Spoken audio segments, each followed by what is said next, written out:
अस्सलाम वालेकुम स्टूडेंट्स, उम्मीद करता हूं कि आप सब खैरियत से होंगे। स्टूडेंट, आज के इस वीडियो के अंदर हम क्लास 12 फिजिक्स के चैप्टर नंबर 14 में मौजूद topic practical simple harmonic motion system को डिस्कस करेंगे, जो कि आपको बोर्ड के अंदर लॉन्ग क्वेश्चन के तौर पर देखने को मिल सकते हैं। बच्चों, आपकी बुक ने टोटल 2 प्रैक्टिकल सिस्टम्स को डिस्कस किया हुआ है, जिनमें से एक आज के लेक्चर के अंदर हम डिस्कस करेंगे, जो कि है mass attach to an elastic spring.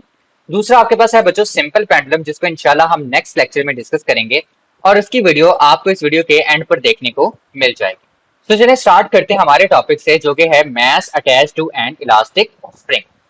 बच्चों, अगर आप इस टॉपिक को अपनी किताब के ऊपर देखें तो आपको काफी सारी थ्योरेटिकल एक्सप्लेनेशन जो है वो अपनी बुक पे देखने को मिलेगी, लेकिन मैंने यहाँ पर आपके लिए चीजें जो है वो कंसाइज और शॉर्ट कर दी हैं, ताकि आपको एग्जाम में लिखना और याद करना क्या हो जाए, आसान हो जाए।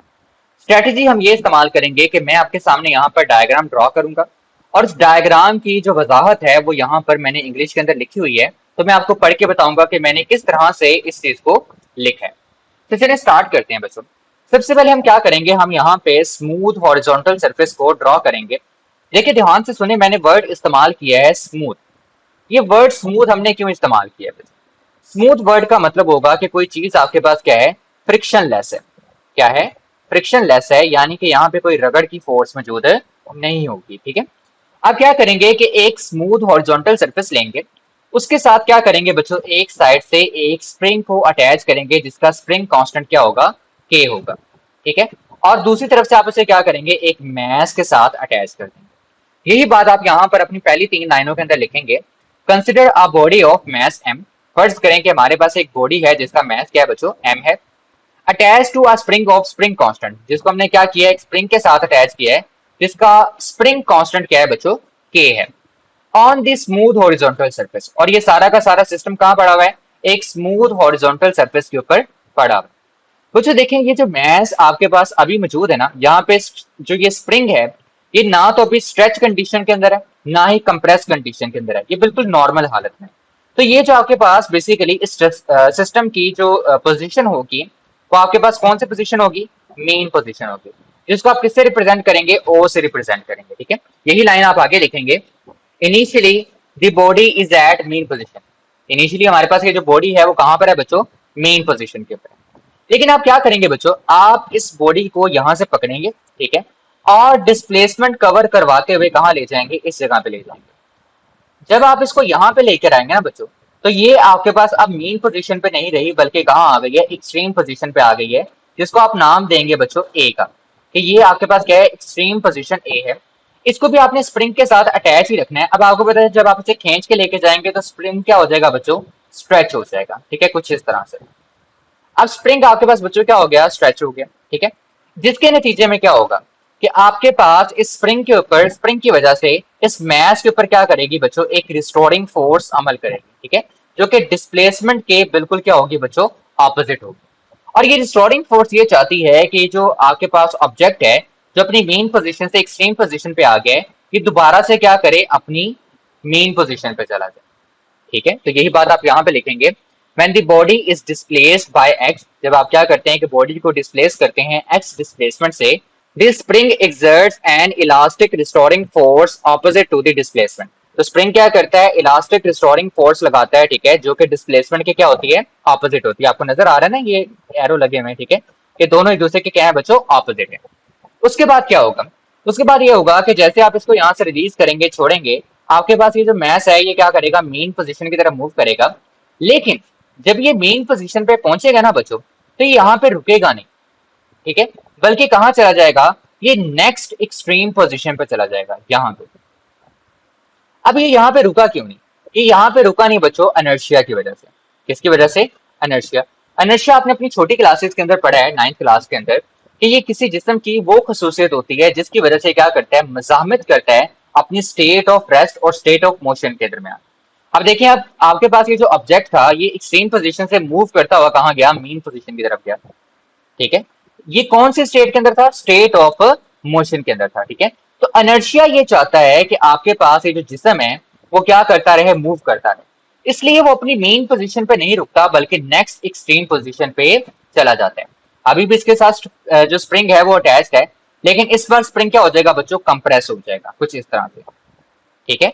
और ये जो आपके पास बच्चों पोजीशन आएगी इसको आप नाम देंगे नेक्स्ट एक्सट्रीम पोजीशन का, जिसको हम कह देते हैं ये बी पोजीशन। ठीक है, चलिए इसको यहाँ पे आपको बताता हूँ, यहाँ पे लिखा है मैंने इसको। ठीक है, on releasing the body it move toward the main position. जब आप बॉडी को रिलीज करेंगे तो वो कहाँ पे मूव करेगी? मेन पोजीशन की तरफ मूव करेगी। And crosses it due to inertia, और क्या करेगी? मेन पोजीशन को क्रॉस कर जाएगी बच्चों, किसकी वजह से? इनर्शिया की वजह से। Reaches the other extreme position, और क्या करेगी? एक दूसरी एक्सट्रीम पोजीशन पे पहुंच जाएगी, जिसको आपने किसका नाम दिया? बी का नाम दिया। And continue to oscillate between the two extreme position A and B, और फिर क्या करती रहेगी? ये जो मैस है, ठीक है, ये खुद को एक्सट्रीम पोजीशन ए और बी के दरमियान में क्या करवाता रहेगा बच्चों? मूव करवाता रहेगा। रीजन क्या है? रीजन ये है कि यहाँ पर आके स्प्रिंग क्या हो गया? कंप्रेस हो गया। ये स्प्रिंग क्या करेगा? इस मैस के ऊपर दोबारा से रिस्टोरिंग फोर्स लगाएगा, जिसको कहाँ लेके जाएगी? इसकी मेन पोजीशन की तरफ। लेकिन आपको पता है ये रुकेगा फिर नहीं। ठीक है, इसलिए क्या करता रहेगा? ये अपनी एक पोजीशन से दूसरी पोजीशन के दरमियान में ऑसिलेट ही करता रहेगा। ठीक है, मूव करता रहेगा। आई होप सो कि आपको ये थ्योरेटिकल फॉर्म और ये डायग्राम किस तरह से बनानी है, ये सारी बातें समझ आ गई होंगी। ठीक है, बहुत इजी है बच्चों, आपने डायग्राम को समझ लिया, समझे आपने इस सारे के सारे टॉपिक को समझ लिया। अब बच्चों हम इस टॉपिक के सेकंड पार्ट की तरफ आते हैं, जहां पर हमने क्या करना है? हमने बेसिकली मैथमेटिकल फॉर्म बनानी है सिंपल हार्मोनिक मोशन की। तो उसके लिए हम दो फोर्सेस का इस्तेमाल करेंगे।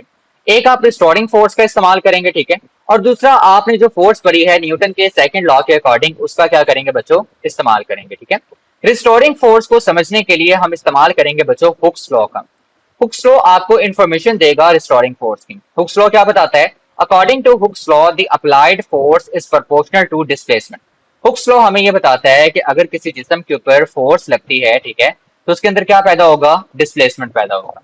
जैसे आप अगर आप अपनी बुक पे देखें, यहाँ पर आपने क्या किया? कुछ डिस्प्लेसमेंट कवर किया, ठीक है, इस पे फोर्स लगा के, एक्सटर्नल फोर्स लगा के इस ऑब्जेक्ट का कुछ डिस्प्लेसमेंट कवर करवाया, जिसको आपने एक्स कहा है। ठीक है, जिसके नतीजे में आपके पास इस मैस के ऊपर एक फोर्स अमल करना स्टार्ट होगी, और वो फोर्स कौन सी है बच्चों? रिस्टोरिंग फोर्स है। यही बात वो यहाँ पे कह रहे हैं। अगर कुछ डिस्प्लेसमेंट कवर होगा तो इसका मतलब जिस्म के ऊपर कोई फोर्स भी लगेगी। बच्चे यहाँ पे हम एक माइनस का साइन इस्तेमाल करेंगे। ये क्यों इस्तेमाल कर रहे हैं, ये आगे चल के मैं आपको बताता हूँ। अब इस प्रोपोर्शनैलिटी के साइन को हमें क्या करना है बच्चों? खत्म करना है। तो इसको खत्म करेंगे तो क्या लगाएंगे बच्चों? कांस्टेंट लगाएंगे, f is equal to minus K X. बच्चों ये जो k है ये हमारे पास कांस्टेंट ऑफ प्रोपोर्शनैलिटी है, जिसे हम बोलते हैं स्प्रिंग कांस्टेंट। तो आप लिखेंगे यहाँ पर here k is spring constant and it depends on the nature of the spring, physical shape and structure। ये जो k है हमारे पास ये स्प्रिंग कांस्टेंट है, और ये डिपेंड करता है किस चीज के ऊपर? कि स्प्रिंग की फिजिकल शेप कैसी है, उसकी स्ट्रक्चर कैसा है, ठीक है, उसकी स्ट्रेंथ बच्चों कैसी है।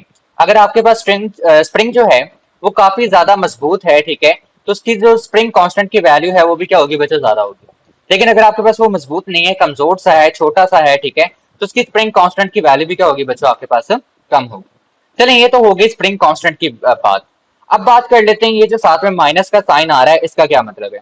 बच्चों ये जो माइनस का साइन है ये आपको ये बताना चाह रहा है कि जो रिस्टोरिंग फोर्स उस मैस m के ऊपर अमल कर रही है, ठीक है, वो हमेशा कहां पर होगी? मेन पोजीशन की तरफ होगी।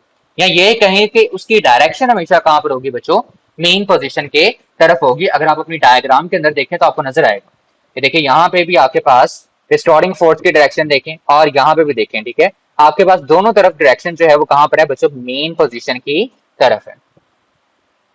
ठीक है बच्चों, अब हम क्या करेंगे? यहाँ पर इस्तेमाल करेंगे न्यूटन के सेकंड लॉ का। न्यूटन का सेकंड लॉ हमें क्या कहता है? F is equal to M A. ठीक है बच्चों, इस इक्वेशन को नाम दे दें इक्वेशन नंबर 1 का, और इसको नाम दे दें बच्चों इक्वेशन नंबर 2 का।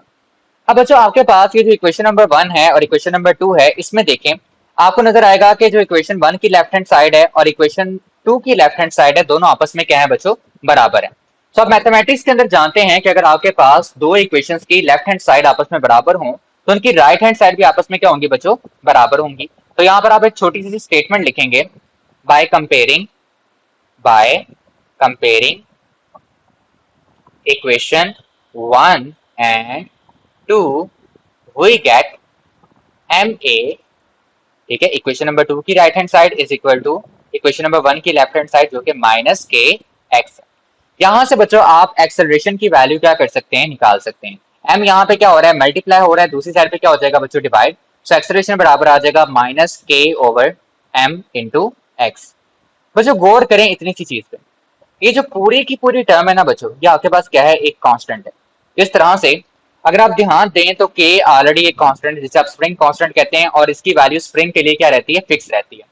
एम की बात करें तो वो आपके पास मैस है जो आपने स्प्रिंग के साथ अटैच किया हुआ है। ऐसा तो नहीं है कि मैस हरकत करने से उसकी वैल्यू कम या ज्यादा हो जाए, ठीक है। मैस अगर एक्सट्रीम पोजीशन पे है या मेन पोजीशन पे है, उसकी वैल्यू क्या रहेगी, सेम रहेगी। इसलिए ये दो टर्म्स आपके पास क्या है बच्चों, कांस्टेंट हैं। तो क्या मैं इसको ऐसे लिख सकता हूँ, A is equal to minus constant into X. तो कोई गलत बात नहीं होगी, ठीक है, हम ऐसा कर सकते हैं। अब बच्चों अगर हम कांस्टेंट को यहां से हटा दें तो हमें प्रोपोर्शनैलिटी लगानी पड़ेगी, ठीक है। आपके पास आ जाएगा A is directly proportional to minus X. बच्चों ये आपके पास क्या है, मैथमेटिकल फॉर्म है सिंपल हार्मोनिक मोशन की, जो आपको ये बताती है कि जो एक्सेलरेशन है वो डायरेक्टली प्रोपोर्शनल है किस चीज के, डिस्प्लेसमेंट के। और इस एक्सेलरेशन की जो डायरेक्शन है बच्चों वो हमेशा कहां पर होती है, मेन पोजीशन की तरफ होती है। इसको कुछ इस तरह से डायग्राम से समझें कि अगर आप डायग्राम पे देखें तो जहां पे रिस्टोरिंग फोर्स अमल कर रही है ना, यहाँ पर देखें, जहां पे रिस्टोरिंग फोर्स अमल करती है वहां पे एक एक्सेलरेशन भी अमल करता है, यहाँ पे भी और यहाँ पे भी। और इसकी डायरेक्शन भी बच्चों कहां पर होती है, मेन पोजीशन की तरफ ही होती है। तो यहाँ पर आप क्या करेंगे, डिफाइन करेंगे सिंपल हार्मोनिक मोशन को एक बार दोबारा। मैं आपके सामने यहाँ पे लिख देता हूँ, ठीक है। आप उसी को क्या कर सकते हैं, हूबहू कॉपी कर सकते हैं, ठीक है। और मैंने उसको ऑलरेडी आपके सामने क्या कर दिया है, एक्सप्लेन कर दिया है। तो बच्चों यहाँ पर देखिए, मैं आपको इसे पढ़ के सुना देता हूँ एक बार। Acceleration of the body executing simple harmonic motion is always directly proportional to the displacement, जो ऊपर हमने मैथमेटिकल फॉर्म के अंदर लिखा, and is always directed towards the mean position। ये बात आपको ये माइनस का साइन बताता है कि आपके पास ये जो एक्सेलरेशन है इसकी डायरेक्शन हमेशा कहां पर होगी बच्चों, मेन पोजीशन की तरफ होगी। चलिए इस लेक्चर के अंदर मजीद आगे बढ़ते हैं, और जो सिस्टम हमने डिजाइन किया है, ठीक है, इसके लिए टाइम पीरियड और फ्रीक्वेंसी की वैल्यूज को किस तरह से कैलकुलेट किया जाए, उसके लिए मैथमेटिकल फॉर्मूला जो है वो क्या कर देते हैं बच्चों, ड्राइव कर देते हैं। अभी इस लेक्चर के अंदर हमने बच्चों क्या किया, हमने एक इक्वेशन ड्राइव की थी, ए is equal to minus K over M into x. इसको नाम दे दें बच्चों इक्वेशन नंबर 3 का। बच्चों later on in this chapter आप सीखेंगे कि जो आपके पास एक्सेलरेशन है वो बराबर होता है माइनस ओमेगा स्क्वायर एक्स। ये स्टैंडर्ड इक्वेशन है सिंपल हार्मोनिक मोशन की, ठीक है। हम इसी चैप्टर के अंदर इसको आगे जाके पढ़ेंगे, ठीक है। इसको नाम दे दें इक्वेशन नंबर 4 का, और यहाँ पे लिख लें एज वी नो, ताकि एग्जामिनर ये डाउट ना करे कि आपने कैसे लिख दिया है, ठीक है।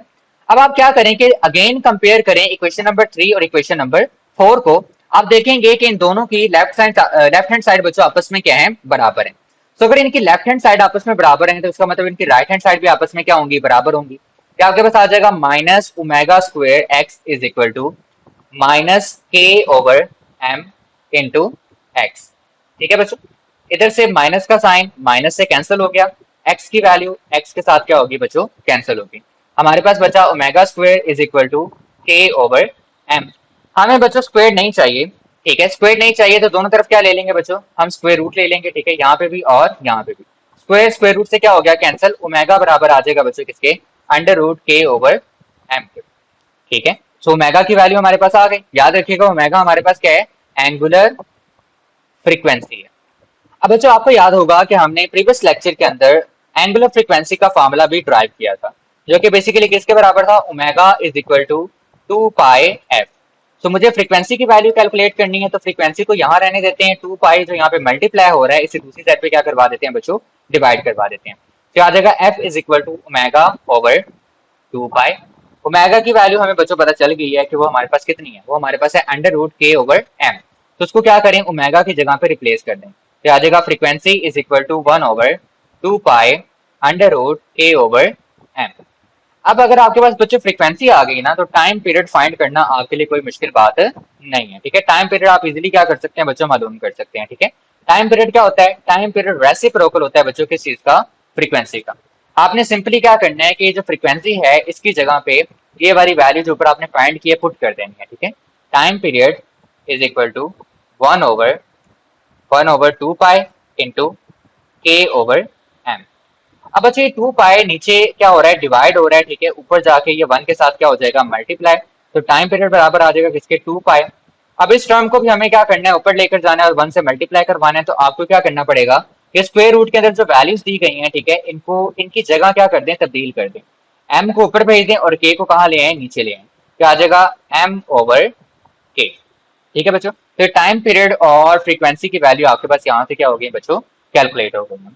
आई होप सो कि आपको ये लेक्चर जो है वो अच्छे से समझ आ गया होगा। अगर अभी भी आपकी कोई कंफ्यूजन है या कोई सवाल है तो आप कमेंट सेक्शन के अंदर बच्चों पूछ सकते हैं।